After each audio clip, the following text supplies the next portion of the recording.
here's the deal too, man. I've told you this too. There's a reason we're sitting there watching the game on the couch, and there's a reason they're on the sideline, that there's a reason that happens. So, they're not paying us to coach. There's other stuff too, because we're watching from television angles. They're seeing something totally different when they're down there on the field. And that's the stuff I keep in mind, because we see stuff and we see different angles and go, well, how come he didn't see that guy open?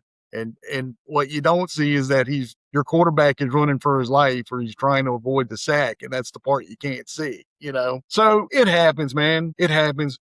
But the other that frustration that you're getting, it's the Saints. I've told you that before, man. It's what it's like to follow the team, follow the organization. There's stuff sometimes that just you just shake your head and go, yeah, that's one of the most Saints things I've ever seen in my life. And you just go, okay. But some of that stuff you haven't seen. So and then sometimes I haven't seen it either. And I go, no, nobody else could do that in No, that I way. mean, and I know what we're saying in real time, or they're looking at in the film room, going, why did we do this, or why did you make this read? I mean, we're not getting paid to do this, because honestly, I would probably lead a team to an 0-17 season. First one ever, by the way. This isn't Madden. I can't just make these insane trades. I can't see the entire field. Honestly, I'm even terrible at Madden. My quarterback always has like 30 interceptions in a season, but he's throwing for 90 touchdowns, so it doesn't matter. But yeah, I mean, I've seen clips of Bryce Young's view behind his offensive line. I mean, that is like putting a child into it's like putting a child back there, because Bryce Young is 5'10". He's not very tall, or 5'9". I don't know.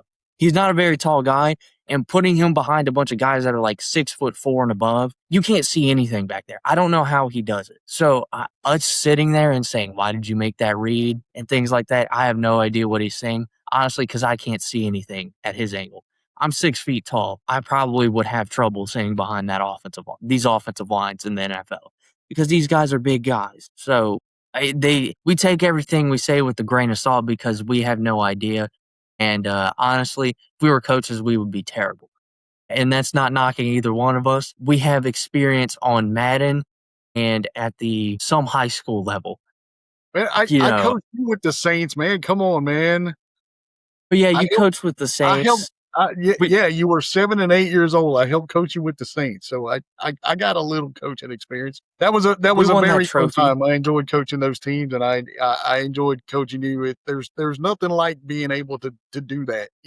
Just being able to do that while you're growing up, because you're at a point now, man, where you're probably not going to be in the house very much longer. So getting ready to get a big boy job here pretty soon. So if you're a dad and you have the opportunity to coach your son at any point, take advantage of it. Enjoy it. Make it so they love the sport that they're playing. That is my advice. The biggest thank you I got was when I was coaching you guys in football. I'm just going to say this.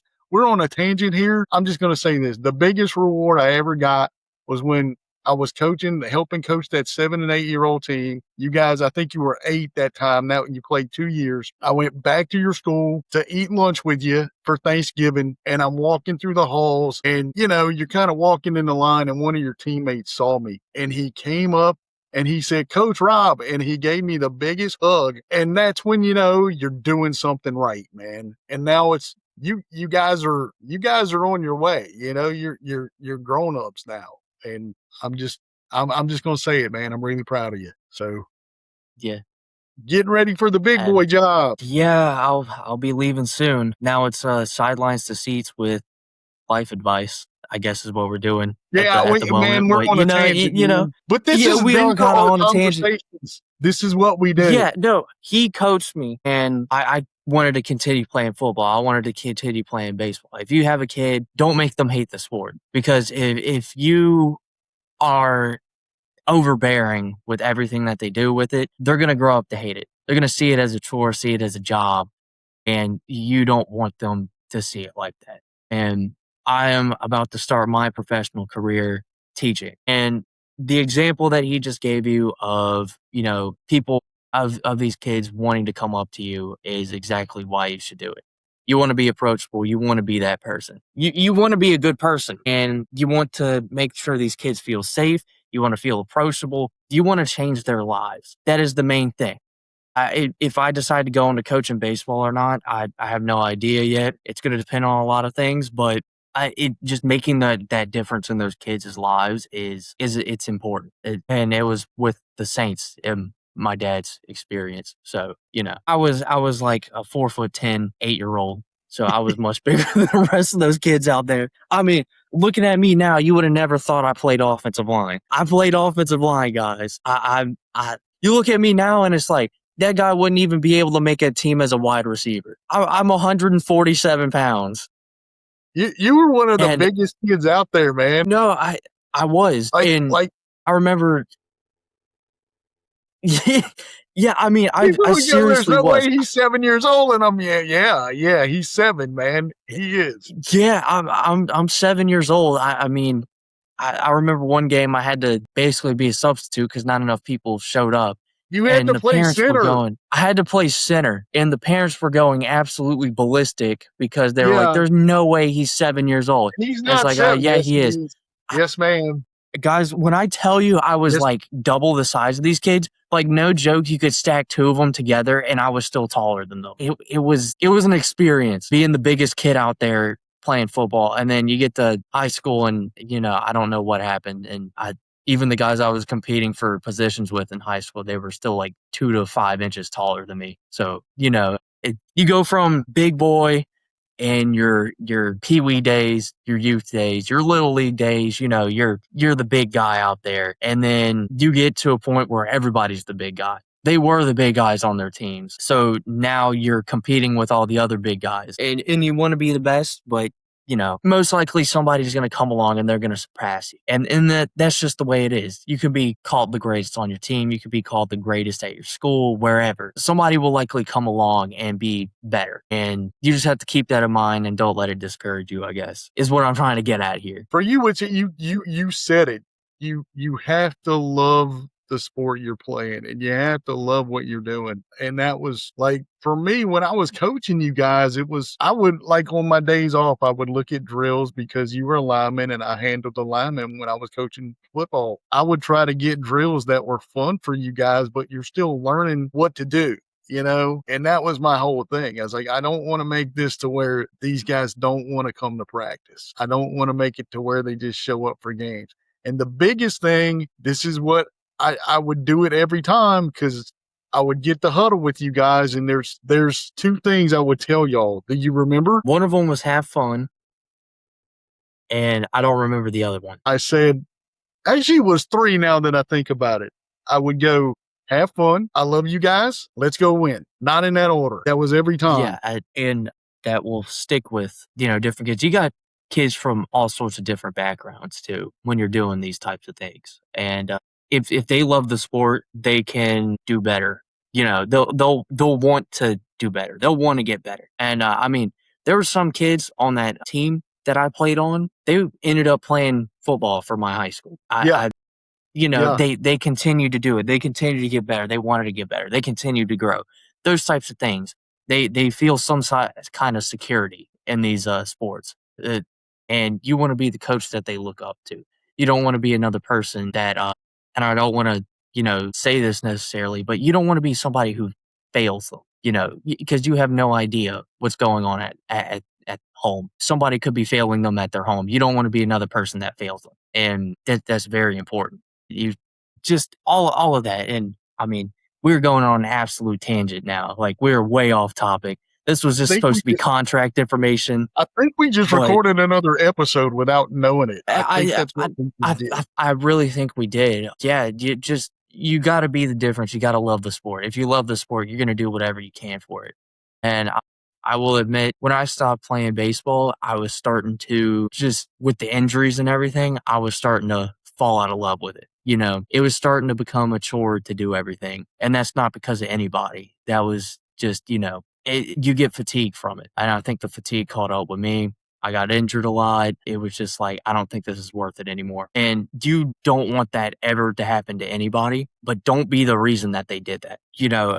Don't be the reason why they quit playing. Don't be the reason why they stopped trying. You be the reason why they keep doing it, why they keep being their best. why they keep going. And I guess that's kind of my motivation for becoming an educator and potentially a coach, is so I can, make a difference with these people. And I mean, I guarantee you made a difference in those kids' lives when you were coaching me, and it's important. It just all around, it's important. I guess that's what I'm trying to get at, is just be there, do what's right, go out, just be supportive. Don't be overbearing. I mean, hold these people accountable, hold these kids accountable, but don't absolutely just hover over that failure and keep reminding them of a failure. You got to say, okay, here's what you did wrong. And then once they do it right, praise. They do it right again, praise them over and over and over again, and make them have fun. Do things to where they have fun. My thing as a coach, when I was coaching you guys, it was like my number one thing before anything else. I